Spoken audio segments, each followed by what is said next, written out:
The 2025 Volkswagen ID Buzz, an all-electric minivan. In this video, we're going to cover the pros and cons, who this is for, and some of the great things it does, and also just how counterintuitive it is. But I'm going to start by saying this. We gave awards for the best and worst of 2023, and Volkswagen got our Stale Bread Award. And that is in large part because when you walk into a VW dealership, it's like putting on a black and white filter. It's this monochromatic, very conservative brand, and their lineup has gotten almost too conservative. It lacks some spirit. And the VW ID Buzz is exactly what they needed to do, and probably have more vehicles like this in the future. It's because they've figured out a way to combine like this future nostalgia to it. When you look at the outside, it is a throwback, but it is also a very clean, minimalistic design. It's a vehicle that is very rare to have people excited for when they see it on the road. And yes, it's new, but it has the reverse effect of something like a Cybertruck, where people kind of like, ugh, they look at this and like, they want to know more. It just makes people kind of smile. And that's what vehicles are supposed to do, at least something like this. It also brings life to a segment that is typically looked or frowned upon as something that is almost like cancer. The minivan segment needs some life to it. And it's not that they're bad vehicles, they just are trying too hard not to be minivans. And even VW, they're not gonna call this a minivan, but it really is. It's got 2 sliding doors, it's got an assload of cargo capacity, but the difference is here, they're really trying. When you look at the color palette available on the configurator, it actually has colors to choose from, not just black, white, and silver. You have your two-tone or your solid color option. On the interior, you have 3 different colors at this point. This dune that we're in, which is this combination of like sand, taupe, orangish with this off-white. And it works really well in here to make a brighter interior space. Even without this model's panoramic roof, it feels very bright in here.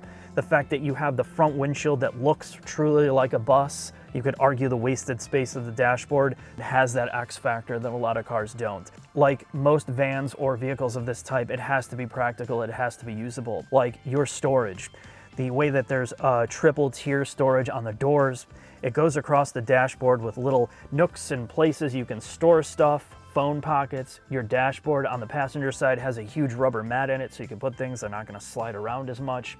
And of course, there's USB connections everywhere in this car to plug in your phone or your tablet or whatever the hell you need to charge. And that's good if you're hauling around a lot of people. There's also great use of where they put things like cup holders and hide certain things that don't need to be apparent all the time.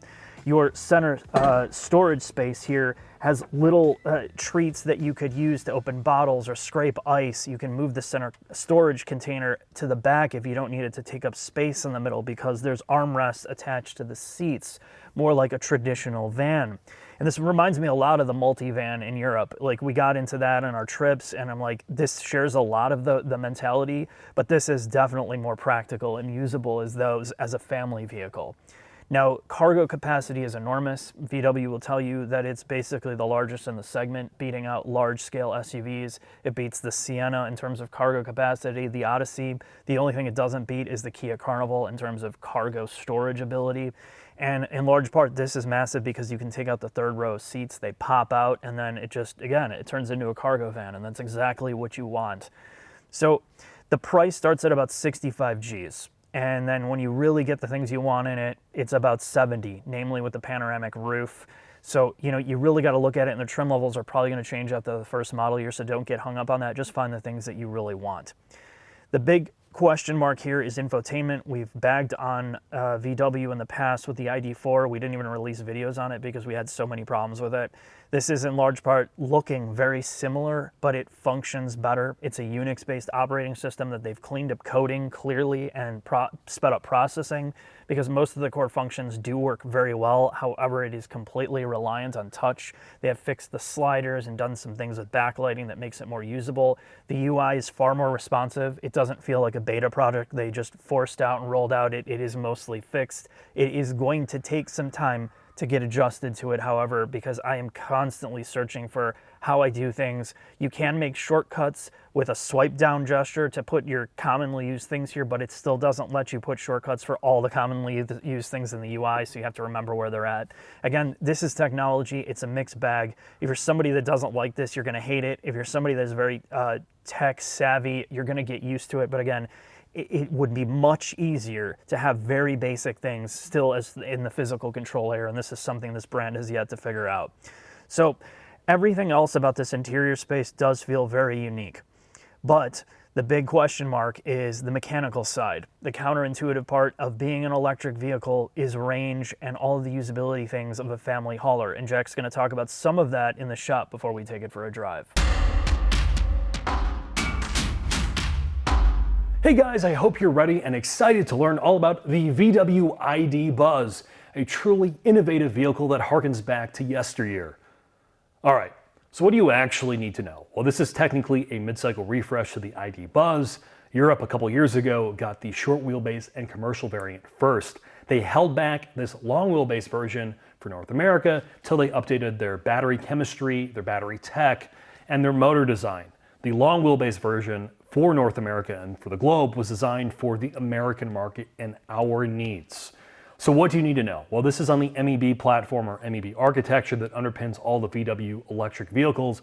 It's modular, it's a skateboard like basically all of them are, and it is strut front, multi-link rear. It most importantly is a 400 volt architecture with a 91 kilowatt hour pack, at least in the case of this ID Buzz. VW claims they're 10 to 80. Ideally, if you're getting the peak charging speed of 200 kilowatts, is 26 minutes. The first thing I'm going to bring up is Canada and the US get a different heating setup for their battery packs. Canada gets a heat pump, while the US only gets a PTC. So in our real world charging, Mark saw a peak speed, despite preconditioning this thing for about 15 minutes, of 109 kilowatts, thus vastly increasing its charging time. That's because it was about 40-ish degrees. Real world efficiency is about, let's call it 2 miles per kilowatt hour. Again, it's cold out, which really does hurt this vehicle, despite its, again, very relatively impressive aerodynamics. It's a 0.29 coefficient of drag. The big choice you're gonna make here in the US is you get this as a rear motor, single rear motor, which is a PMS motor, a permanent magnet synchronous motor that makes 282 horsepower and about 400 foot-pounds of torque. Or you get this as a dual motor setup, which uses the same rear motor, but the front motor is an AKA 150 asynchronous or ASM motor that produces 107 horsepower and 99 foot-pounds of torque. That total system output with the rear and front motor is 335 horsepower. It also uses a single-speed gearbox. The estimated range of the all-wheel drive version is slightly lower than the rear drive, though obviously you get a lot more power and it tows up to about like 3,500 or 3,600 pounds. This is not the most advanced battery tech that exists. VW is leaning on their packaging, their styling, and the overall whimsical nature of the ID Buzz to sell you on this vehicle. So with that, let's go take this for a quick drive.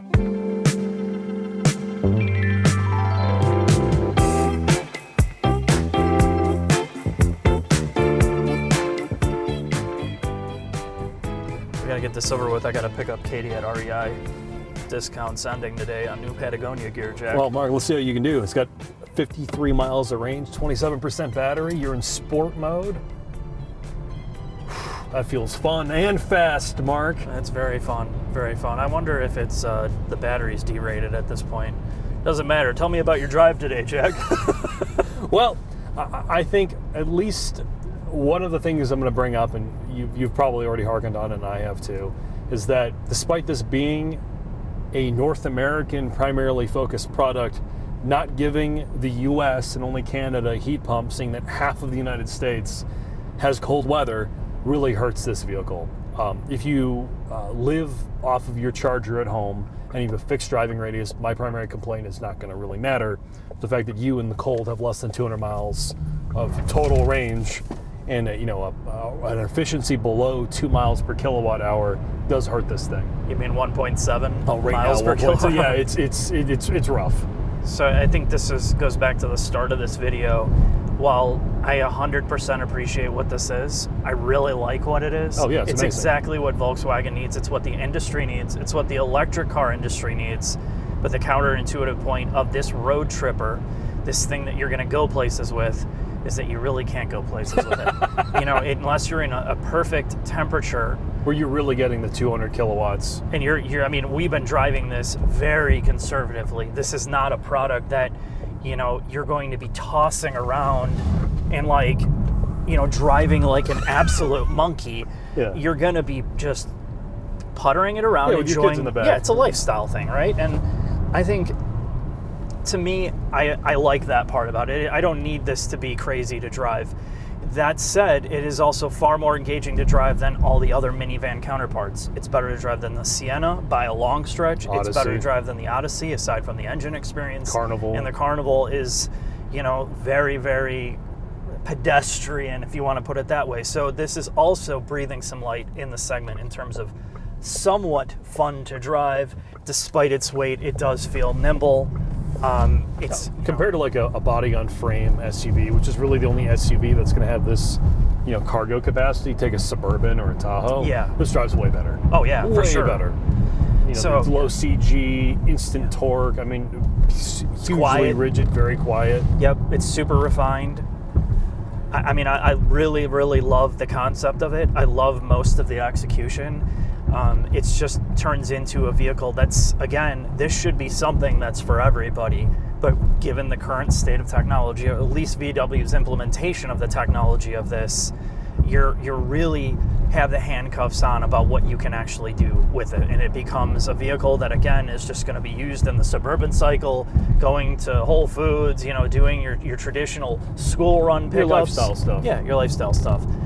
I would love to road trip this thing because this is what it's going to do best. You can pile people and things in here, but, you know, If again. we needed to go to Michigan for a shoot, for example, this vehicle would not do that No, job. we're stopping. We're probably Yeah. stopping 3 times, honestly. Maybe two, but 3 at the end, where you're going to be down on range again. Where a vehicle that has far more efficiency, you're going to get 1 stop on our way to Detroit, and that's kind of our like gold standard. Yep. And I think, you know, stepping away from the efficiency of the battery pack, its inability to deal with cold, I do think the implementation of the way this drives, other than the way it handles, is pretty good. For something this large, the steering's very precise. I think the way they implement the braking system, the throttle calibration, I think all of that's pretty good. For an open diff EV van, I think the motors do a good job, at least in this dual motor setup. I think there is a lot good about this. Again, removing the fine print of this being an EV. Price-wise, though, that becomes my question for you. For $72,000-ish, whatever this thing costs, do you think there is a EV or non-EV vehicle that is as practical as this is, that has this personality? No, there's not, and that's where this excels, right? And this comes back to kind of my mentality of sometimes you're buying a vehicle not because it's the most proficient and it does everything perfect. You're going to buy it because it has that X factor, which this does. And I think a lot of people are going to love this, make the excuse for the range, deal with having to charge it more often and even going to public chargers in order to have this experience, because nobody else has managed to take the risk. There's no on doing douche factor to this. There's no douche factor to this. It is such a cool Unlike a vehicle overall. Cybertruck or an exotic car. Right. Nobody hates you when you're in this thing. No, it's just, it makes you happy to see it. It makes you happy to drive it. And that's why, and I bought cars like that too. I've literally bought cars just for the fact that I really liked it, not because it's the most technically proficient. However, this is a little bit different here because there is people hauler. Yeah, it is a people hauler. It's not a sports car, right? Like, we can make the excuse for the range if it delivered an amazing driving experience and not enough range on an EV. But this is a harder sell, and that's why VW has told us straight up it's not going to be a high-volume vehicle. It's for people with the kind of money to pay cash or finance this and appreciate what it is. And if you're in that mindset, I think you're really going to love this thing. I think the North American team knew what they were doing, and they did a good job product planning this and getting everything in here that people actually want. And that's where I'm going to leave it, Jack. Well, I'm doing the final thoughts because Jack can't handle it. Let's cover this. The pros of this van, we've kind of overstated. Character, style, originality, this kind of retro thing going on, but making it very clean. It's not overstyled. You're gonna love it. It's a joy to look at, a joy to drive. It handles well for the minivan segment. It's very comfortable. It's pretty quiet. It's got good aerodynamics. So you're waiting for it. Well, we said it. The range, it's really a really hard pill to swallow for a family hauler. You know, this is something I want to take on long distance trips, and you have to work around public charging consistently. The other thing in North America, or at least in the United States rather, we don't get a heat pump. And with the PTC heater, if you don't know how it works, it takes a lot more energy to get the heating working and to keep the battery warm. Now, I did go back and have to DC fast charge this after our drive. This time around, I could not precondition the battery because the battery state of charge was too low. So I just pounded the hell out of this thing, foot to the floor, full regen in B mode, foot to the floor about 5 or 6 different times for extended periods. When I got to the charger with less than 20% left, it charged at its full speed of 200 kilowatts. So I was able to do 10 to 80 in roughly 30 minutes. But again, this was also 24 degrees Fahrenheit.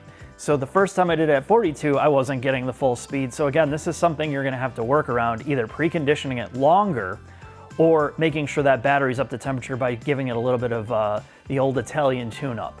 Again, this is first generation battery things that you're gonna have to deal with unless you live in perfect conditions, which probably a lot of people that buy this will.